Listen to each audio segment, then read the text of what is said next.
As time would have it, I'm actually at a hotel room in Denver about to attend another financial advisor conference.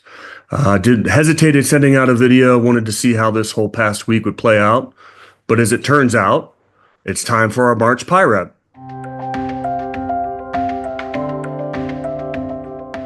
So looking at the markets, obviously in 2025, it's been a bumpy road. Markets don't like unknowns. And of course, with all the Trump tariffs, deep sake, bad jobs report, there's many things.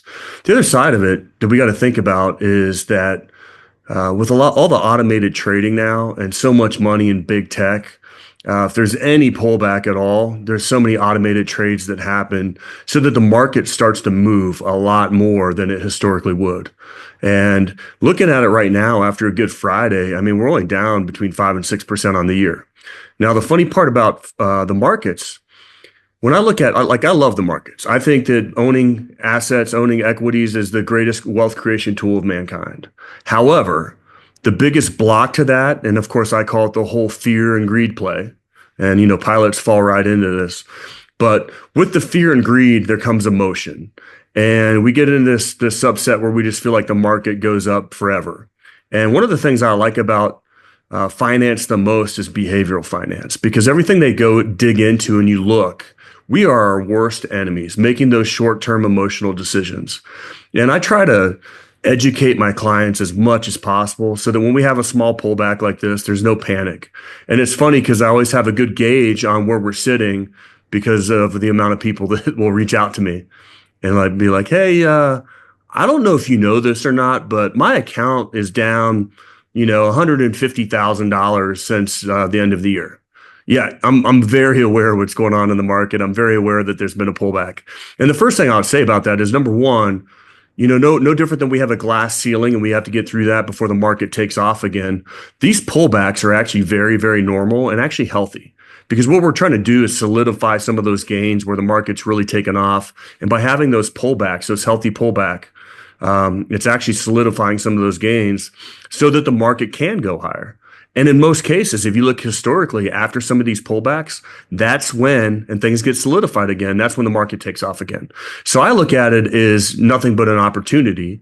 And for any of those people that are long-term or have cash sitting on the sidelines, this is nothing but an opportunity to buy in.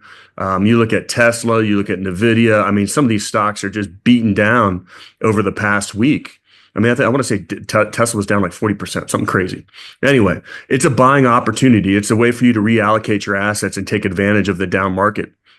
All the analytics are still showing that things are totally positive. And I'll do a history lesson on this, but more than 50% of the years that we have a positive return in the S&P 500, there's a 10% or more pullback in that market. But nobody really remembers that. They don't remember the pain of that. They just see, hey, we're up this year. I think about those all the time because I know that they're going to happen. It's totally normal. It's just risk and reward. That volatility is what gets us our return. So do I look at this and think it's any reason why we should panic at all? Absolutely not. I look at it as an opportunity. I know you don't like looking at it in your accounts, and that's something else that's very relative to me. A lot of clients will want to tell me how much they lost in their account. I lost $50,000. I lost $300,000. Well, it's all relative to percentages. And, we all like to think about things in different ways, but all I really care about is the percentage of loss, looking at a certain situation, looking at what's going on in the market. How much of a pullback is this? Because a 10% pullback is completely healthy. It's completely normal. And it's something that's been a little bit different about this pullback is just that it happened really quick. With the automated sell-offs, with big tech taking a big hit, the market's moving a lot faster than it has historically. So you might get that 5, 6, 7% change in the market value only over 3 to 4 days. And that's scary. And I get why that's scary. I get why people get nervous. But you always have to remember that the only people that get those long-term average gains that we talk about are the ones that are prudent. The ones that are unemotional, the ones that take advantage of opportunities like this, stay the course, knowing that they're in a portfolio that's built for this. I mean, that's why we build the portfolios we do. That's why we analyze so much of the data we analyze. And right now, this is just a buying opportunity. All the analytics are still showing that the trend is positive. And until that change, changes, we're going to keep pushing like we are. So I hope this feels better. I know sometimes it's just about getting it out there, talking about it. I'm pretty excited to be at a financial advisor conference because I'll be with a bunch of other advisors and we'll be talking about what's going on right now and probably talking about, our clients' emotions and how they're handling it. But I'm not worried at all. I look at this as a nice buying opportunity. I still think 2025 is going to be a positive year. And as a matter of fact, I think this presented a lot of great buys where I'm hoping with some of our reallocating that we're able to take advantage of it. And as the big tech and some of these other companies take back off again, we're going to lock in some of those good gains. So be patient, be unemotional, and just know that this is normal. And yes, I'm very, very aware. And you are my clients. And if you want to sit down and you want to have a private conversation or discuss this, that's why I'm here. No different than on a flight. If you're flying anywhere, and I like to relate a lot of this stuff to either sports or flying, because I think you're able to relate a lot more. And I'm going to do a whole piece on that, I think, where I'm talking about how we can relate market conditions to sports or to flying. And I like to think about this as if we go fly, obviously we're going to do a flight plan that's going to try to avoid weather as much as possible. I mean, that's only prudent, right? But if we get a little bit of turbulence, we don't just eject from the airplane. We don't just jump out. We don't just turn around. That's just a part of the process. It's a part of the game. It doesn't mean that we're not going to land safely. It doesn't mean that we're not going to get through it. It's just a part of flying. And, there's clear air turbulence out there that we would never know is there. And the bumps happen. It's a part of the game. So stay focused. Everything will be okay. Stay unemotional.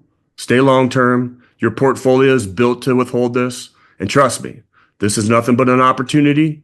If you have cash on the sidelines or you're not already dollar cost averaging, which I 100% think you should do all the time because it forces that discipline, reach out to me and I'll help you get it done.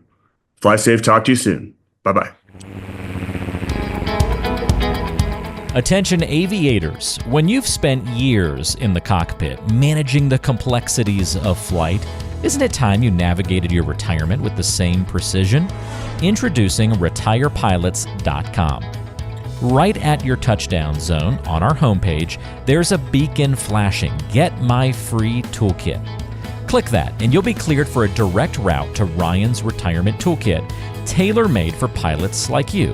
Inside, you'll find two of his important works, The Pilot's Advisor and Pilots Retire Early. Between these two books, you can decipher the 9 critical decisions when retiring before 65 and discover the 7 lessons to help pilots land safely in retirement. But that's not all. This toolkit is packed with altitude high value, including extras to get your retirement plans off the runway and light the afterburners on your 401k. Vector on over to retirepilots.com to grab your toolkit, and let's embark on this journey together. Information is for illustrative purposes only and does not constitute tax, investment, or legal advice. Always consult with a qualified investment, legal, or tax professional before taking any action.